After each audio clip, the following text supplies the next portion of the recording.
गौचर नगर पालिका पूरे जनपद की सबसे महत्वपूर्ण नगर पालिकाओं में से, क्योंकि गौचर नगर पालिका की डेवलपमेंट को लेकर, भविष्य को लेकर स्वर्णिम यहाँ पे अवसर तैयार होने वाले हैं, जिसमें ऋषिकेश कर्णप्रयाग रेल लाइन है, गौचर की जो हवाई पट्टी है, और गौचर आज़ादी के समय से भी व्यापारिक दृष्टिकोण से सबसे महत्वपूर्ण नगर माना जाता है।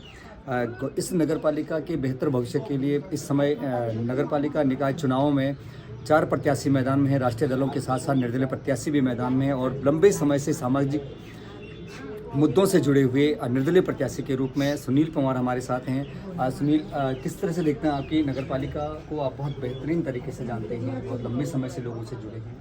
किस तरह के मुद्दे हैं जिनको लेकर आप आम जनता के बीच जाएंगे? पहले तो नमस्कार, आपके जो चैनल से जुड़े हुए सभी श्रोताओं को मैं नमस्कार करना चाहता हूं, और आपका भी मैं बहुत बहुत आभार प्रकट करना चाहता हूं कि आप हम तक पहुंचे, हमारी आवाज़ को आप आम जनमानस तक पहुंचाने के लिए यहां तक पहुंचे हैं। और जहां तक नगर पालिका क्षेत्र गौचर की आप बात करें, नगर पालिका क्षेत्र ये एक महत्वपूर्ण नगर पालिका है। जनपद चमोली का ये पहला मुख्य द्वार है, और सबसे बड़ी बात है कि ये जो हेलीपैड, यहाँ पे VIPs सबसे अधिक इस नगर क्षेत्र गौचर में ही सबसे पहले पहुँचते हैं।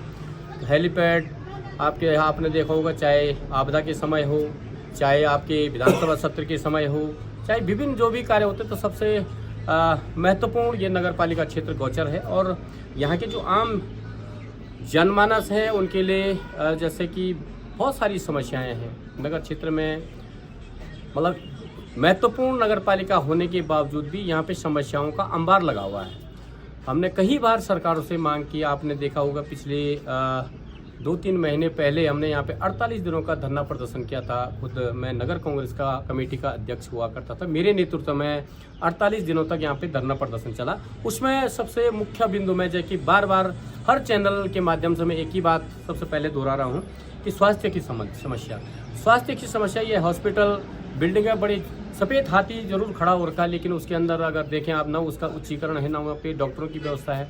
यहाँ तक कि अगर किसी को हल्का बुखार सा हो जाए या जुकाम हो जाए तो एक रेफर सेंटर केवल बना हुआ है। तो हमारा सबसे पहला मुद्दा था अस्पताल, स्वास्थ्य और शिक्षा से संबंधित भी उसमें हमारे कई महत्वपूर्ण थे। पॉलिटेक्निक में शिक्षकों की कमी है, और अतिरिक्त जो वहाँ पे कक्ष की बात की गई थी उसमें भी कोई अभी बात नहीं हो पाई है। मतलब सरकार कोई भी बात सुनने के लिए राजी नहीं है। और यहाँ पे हेलीपैड, जैसे हेलीपैड आपने देखा होगा, उसके दोनों ओर जो हमारा रेलवे स्टेशन है, जो रेलवे का जो प्रोजेक्ट चल रहा है, उसके दोनों ओर जो काश्तकारों की भूमि है, और जो हमारे दूर दूर से जो यहाँ पे आए हुए हमारे ग्रामीण अंचलों से इस नगर क्षेत्र गौचर में बसे हुए हमारे भाई लोग हैं, उन्होंने ज़मीनें अपने खून पसीने की कमाई से ज़मीनें खरीदी हुई है, लेकिन उसके 400 मीटर दोनों ओर पाबंदी लगी हुई है। और ज़मीन खरीद के लोगों ने वहाँ पे रखी, लेकिन उसमें न तो वो कुछ अपना मकान बना पा रहे हैं और न उस ज़मीन को बेच पा रहे हैं। ये बहुत बड़ी समस्या है, क्योंकि लोगों ने एक ज़मीन खरीदने में मतलब एक पीढ़ी लग जाती है, और लोगों ने इतना पैसा लगा रखा है, लेकिन सरकार ने हेलीपैड के दोनों ओर, रेलवे की पट्टी के दोनों ओर पाबंदी लगाई हुई। तो हम सरकार से अगर पहुंचेंगे, जो आज पालिका के चुनाव में हम हैं, निर्दलीय प्रत्याशी के रूप में मैं खड़ा हूं, और जनता का भरपूर जन समर्थन हमें मिल रहा है। हमारी माँ बहनों का जन समर्थन मिल रहा है, हमारे युवा साथियों का जन समर्थन मिल रहा है, हमारे बुजुर्गों का आशीर्वाद मिल रहा है। और सबसे बड़ी बात क्या है, हमारे साथ जुड़े हुए कांग्रेस के कार्यकर्ता थे, काफ़ी संख्या में, उन्होंने जब देखा हमारा टिकट, पार्टी ने हमारा टिकट काट दिया और दूसरे प्रत्याशी को टिकट दे दिया, तो लगभग 38-40 कार्यकर्ताओं ने अपनी जिम्मेदारी त्याग करके, बहुत महत्वपूर्ण जिम्मेदारियां उनके पास थी, और उन जिम्मेदारी को त्याग करके आज हमारे साथ खड़े हैं। और अन्य मुद्दे की अगर मैं बात करूं, हमारे इस नगर क्षेत्र के अंतर्गत आपने देखा हो, हल्की बारिश होती तो जल भराव की, मैंने पिछली बार जब आपने देखा होगा जल भराव की समस्या हुई, तो हमारी माता बहनों ने हमें फ़ोन किया, तो देखा कि वास्तव में बाउंड्री वाल के चारों ओर पानी लबालब भरा हुआ है, ऐसा लग रहा था कि जैसे नदी बह रही है। तो यहाँ पे एक जल भराव की बहुत बड़ी समस्या है, जो हेलीपैड उसका मुख्य कारण है, मुख्य बिंदु है। और दूसरी ओर जो हमारा जो राष्ट्रीय राजमार्ग है, उस राष्ट्रीय राजमार्ग पे जो पानी का जो एक धार उन्होंने एक साइड में दे दी है, और नीचे जा करके जो साकिर नगर वाला जो इलाका है, भटनगर वाला इलाका है, उस क्षेत्र में वो पानी बहता है, लोगों को रात दिन वहाँ पे रहना मुश्किल हो जाता है, लोगों के घरों में लोगों को रात सोना मुश्किल हो जाता है। तो हमारा जो मुद्दे हैं हमने अपना अपील में वो भी आप हमारे अपील देखेंगे तो इसमें हमारे बहुत सारे मुद्दे इसी से संबंधित हैं। और हम चाहेंगे कि अगर हम उस नगर पालिका के जहाँ जो हमारा मिशन है वहाँ तक हम पहुँचते हैं तो हम जरूर इस पर भी हम काम करने का प्रयास करेंगे। और अन्य कहीं ये हमारे 15-16 ये बिंदु हैं जिसमें हमारी महत्वपूर्ण नगर क्षेत्र के लिए ये हमने इस अपील के माध्यम से जनता के बीच ये बिंदु रखे हुए हैं। विभिन्न सारे मुद्दे हैं, चाहे हमारे घर घर हमारा जो है गैस की सप्लाई के संबंध में है, गैस गोदाम के संबंध में है, शिक्षा के संबंध में है। और बंदरों का आपने आतंक देखा होगा, मतलब हमारी माता बहनें रोटी बना के करके अंदर अगर रख दें, अगर 5 मिनट के लिए अगर इधर उधर हो जाए तो रोटी की टोकरी साफ हो जाती है। तो बंदरों का आतंक हम चाहेंगे कि नगर पालिका उसमें वित्त का इस्तेमाल करती है और उसमें वन विभाग अपना सहयोग प्रदान करता है। तो इसमें भी हम जो बंदरों का आतंक है, हमारी सिंचाई नहर जीर्ण शीर्ण पड़ी हुई है, हम चाहेंगे कि उसको भी यहाँ पे जो हमारे काश्तकार भाई हैं, खेती बाड़ी करते हैं, उस खेती बाड़ी के लिए सिंचाई की सही व्यवस्था हो। और सबसे बड़ी दिक्कत एक और है, यहाँ पे बहुत सुंदर शहर होने के बावजूद भी इस शहर के अंदर खेती बाड़ी भी की जाती है। तो खेती बाड़ी की होने के बावजूद जो हमारा सिंचाई गोल है और प्लस जो हमारा जो कस्बे से जो हमारा इलाका है उससे जो बाथरूम का जो पानी है वो एक साथ बहता है। तो हम चाहेंगे कि उसको 2 भागों में अलग अलग रखा जाए। हमारा जो खेतीबाड़ी करने वाले जो हमारे किसान भाई हैं उनको भी सही पानी मिले और जो हमारा गंदा पानी है वो एक नाली के रूप में सीधे जो है जहां हमारा रद्दी होगा उस साइड में वो बहे, क्योंकि बहुत सारी कांग्रेस के सबसे मजबूत स्तंभ यहाँ पे माना जाता था और आप जो भी विचारधारा कांग्रेस की थी उसको आगे बढ़ाने में सबसे अग्रणी भूमिका निभाते थे। ऐसी क्या तकनीकियाँ आई कि आपको कहीं ना कहीं जो टिकट नहीं मिल पाया, क्या उसमें उससे आपको नुकसान होगा जो क्योंकि कांग्रेस का दूसरा प्रत्याशी आपके सामने खड़ा है और आप निर्दलीय प्रत्याशी हो, तो इस तरह के क्या चीज़ें रही होंगी या फिर उसको आपको लगता है कि कुछ इस तरह इसका नुकसान होगा? देखिए, मैं कांग्रेस का एक सच्चा सिपाही, मैंने एक सच्चे सिपाही के रूप में इस नगर क्षेत्र की सेवा की है और कांग्रेस संगठन में मजबूती से मुझे जो मिशन दिया गया उससे बढ़कर क्या मैंने काम किया है। यहाँ पे जो भी हमें निर्देशन मिला, चाहे जिला अध्यक्ष की ओर से हो, चाहे प्रदेश अध्यक्ष की ओर से हो, हमने उसमें बढ़ चढ़ करके, अगर उन्होंने मुझे 1 घंटे का बोला हो तो हमने 2 घंटे का काम किया है। जो भी हमें, चाहे सरकार के हो, चाहे संगठन के हो, चाहे हमारे उच्च पदाधिकारियों को जो भी निर्देशन हमें मिला, हमने भरपूर उसमें काम करने का प्रयास किया। लेकिन लगभग ये 20 सालों से मैं इस संगठन में, कांग्रेस संगठन में हूँ। भले जिम्मेदारी मुझे नगर कांग्रेस कमेटी की अभी 4 साल पहले मिली, लेकिन उसके पहले मैं जिला महामंत्री था, उससे पहले मैं यहाँ पे नगर प्रवक्ता था, मैं प्रदेश में व्यापार प्रकोष्ठ का प्रदेश उपाध्यक्ष रहा, मैं भिन्न पदों पर रहा। और जिला प्रचार मंत्री जब सत्येंद्र बरतवाल जी जिला अध्यक्ष हुआ करते थे, मैं उस समय जिला प्रचार मंत्री था। नगर अध्यक्ष की भूमिका मैं अब था, लेकिन उससे पहले भी मैं पूरी जिम्मेदारी के साथ अपना कार्य निर्वहन करता था। ये नहीं है कि मुझे मेरे पास जिम्मेदारी मिली उसके बाद मैंने संगठन में सक्रियता बढ़ाई हो, ऐसा कुछ नहीं है। मैं 20 सालों से लगातार पार्टी के लिए सक्रिय एक सिपाही के रूप में, कार्यकर्ता के रूप में मैं काम करते आया हूँ। लेकिन लगातार काम करने के बावजूद मेरी धर्मपत्नी इंदु पंवार, आपने देखा होगा, चाहे विधानसभा घेरा हो, चाहे देहरादून में विधानसभा घेरा हो, मुख्यमंत्री कार्यालय घेरा हो, प्रत्येक जगह मेरी धर्मपत्नी उपस्थित रहती है, प्रत्येक कार्यक्रम में उपस्थित रहती है। जहाँ भी जो भी कार्यक्रम होते थे उस समय मेरी धर्मपत्नी भी बराबर कार्यक्रमों में सम्मिलित रहती, चाहे सक्रिय भूमिका में रहती थी।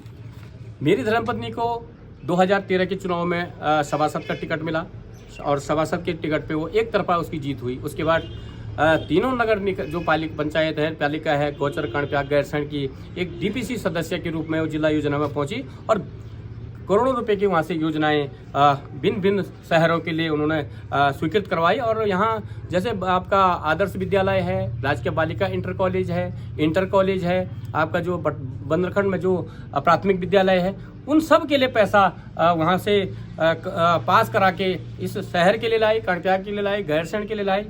और उसके बाद 2018 में एक सशक्त प्रत्याशी होने के कारण जब उनके सामने कोई दूसरा कहीं नज़र नहीं आया, तो सीधे सीधे एक ही नाम था, इंदू पंवार के नाम पे टिकट यहाँ पे पहुंचा। उस समय कोई देहरादून की कोई दौड़ भाग नहीं हुई, किसी नेता की कोई परिक्रमा नहीं हुई, और टिकट जो है स्वतः उस समय वीरेंद्र सिंह रावत जी जिला अध्यक्ष हुआ करते थे, और वीरेंद्र सिंह रावत जी जिला अध्यक्ष वही यहाँ पे कांग्रेस का टिकट लेके यहाँ पे पहुंचे। लेकिन दुर्भाग्यवश, जबकि वातावरण सब अनुकूल था उस समय की इंदू पंवार का जीतना तय है, लेकिन मुझे उस समय बड़ा दुख हुआ। एक माहौल सारा इंदू पंवार के पक्ष में था, मतलब कि काफ़ी सक्रिय भूमिका में इंदू पंवार रहती थी। उसके बावजूद भी 17-18 वोटों से हार गई। आखिर क्या कारण रहा, मतलब कि जो इस गोचर कांग्रेस का गढ़ होने के बावजूद इंदू पंवार अगर 16 वोटों से हारी है तो उसका कारण क्या रहा होगा, आप समझ सकते हैं और सबको पता है। मैं बहुत ज़्यादा किसी पे आपेक्ष नहीं करना, कटाक्ष नहीं करना चाहूँगा, लेकिन उसके बाद जब बात अभी आई, जब चुनाव ये 2024-25 का जो चुनाव होने जा रहा है पालिका परिषद का, तो मैंने भी दावेदारी की, क्योंकि अनारक्षित सीट थी। और आप में जैसे मैं बराबर कह रहा हूँ, हम दोनों पति पत्नी सक्रिय भूमिका में काम करते हैं, और मैंने दावेदारी की। मेरे को कहा गया कि आप प्रदेश के बड़े नेताओं से मिलो। मेरी एक आदत है महोदय, मैं कभी भी बड़े नेताओं की परिक्रमा करने प्रदेश मुख्यालय में नहीं जाता हूँ। मैं अपने माता बहनों के बीच, अपने नगर क्षेत्र गोचर के युवाओं के बीच, नगर क्षेत्र गोचर के कार्यकर्ताओं के बीच, हमारे नगर के जो बुजुर्ग लोग हैं उनके बीच में हमेशा रहना मैंने पसंद किया, क्योंकि मेरी ज़रूरत जहाँ पे है और उनकी ज़रूरत यहाँ मुझे है। क्योंकि जब मैं उनके बीच रहूँगा तभी वो हमारी सुनेंगे। अगर मैं प्रदेश के चक्कर मारूंगा तो यहाँ की जनता मुझे सुनने वाली नहीं है। तो मैंने इस समय दावेदारी की, और मेरे को कहा गया, जो हमारे सीनियर लीडर हैं उन्होंने कहा कि भाई आपको प्रदेश के बड़े नेताओं से मिलना पड़ेगा, क्योंकि टिकट वहाँ से स्वीकृत होना है। हम गए, 6 दिन लगातार बड़े नेताओं के चक्कर मारे, आपके नेता प्रतिपक्ष से लेकर, प्रदेश अध्यक्ष से लेकर, पूर्व मुख्यमंत्री से लेकर, आपके हमारे बद्री केदार मंदिर समिति के अध्यक्ष से लेकर बहुत सारे नेताओं से मुलाकात हुई। लेकिन उन्होंने बार बार एक ही चीज़ कहा कि भाई पूछा, आपके जो जिले के जो बड़े नेता हैं उनसे पूछा जाना है, और वही आगे लास्ट जो फैसला होगा वही बताएंगे कि किसको टिकट दिया जाना। मैंने इनसे भी यहाँ भी बात की कि भाई साहब इस तरह की बात हो रही है। उन्होंने कहा भाई कि आप देखिए, अभी मैं आ रहा हूँ और जो भी बात होगी, लेकिन बहुत सारी क्योंकि मैं चाहूँगा कि मैं किसी पे टिप्पणी ना करूँ। देखो, मैं एक पिछली बार एक जला हुआ, क्या बोल सकता हूँ, मैं पीड़ित हूँ। पिछला चुनाव बहुत मामूली वोटों से हारा। जब आदमी कम अंतर से हारता है तो उसको बहुत दुख होता है। अगर हारता मैं 500, 800, 250 तो मुझे दुख नहीं होता। मैं बोलता कोई बात नहीं यार, मेरे हो सकता है कि जनता का समर्थन मुझे नहीं, जनता को हमें पसंद नहीं कर रही है जनता, तो मैं उसमें छोड़ देता। लेकिन मैंने उसको भी कमी अपनी गलतियां स्वीकार की है कि हो सकता है मेरे से गलतियां हुई। मैंने पूरे निरंतर 6 साल निरंतर जनता के बीच रहा, अपने सहयोगियों साथियों के साथ रहा। जब सहयोगियों साथियों के साथ रहा तभी मेरे को 38-40 लोगों का समर्थन आज मेरे साथ डट के खड़े हैं। हमारे जो जिनको प्रत्याशी घोषित किया गया उनके बार-बार 10 बार उनको बार-बार फोन जा रहे हैं, कई तरह के प्रलोभन दिए जा रहे हैं, हमारे सीनियर नेताओं के द्वारा प्रलोभन दिए जा रहे हैं, कांग्रेस नेताओं के द्वारा। लेकिन वो अभी बिल्कुल अडिग हैं और मुझे पूरा भरोसा है कि वो इस अडिगता पर बने रहेंगे। और सबसे बड़ी बात क्या है, मेरी माता बहनों का बहुत बड़ा आशीर्वाद इस उनके भाई पर, उनके बेटे पर लगातार बना हुआ है। मुझे बहुत खुशी है जिस तरह से मैं रिपोर्ट लेता रहता हूँ। मेरी एक जो मैं हमेशा, क्योंकि मेरे पास विभिन्न संगठन ने मुझे विभिन्न जिम्मेदारियाँ दी हैं और मैंने बखूबी दिल से निभाई हैं। चाहे आप उपचुनाव बद्रीनाथ ले लो, उपचुनाव केदारनाथ ले लो, आपके जो लोकसभा का जो चुनाव हुआ यहाँ पे, आपका जो है विधानसभा का चुनाव हुआ, मैंने विधानसभा के चुनाव में पूरी सिदौली क्षेत्र, पूरी बेल्ट और गोचर नगर क्षेत्र मेरे पास जिम्मेदारी दी गई थी।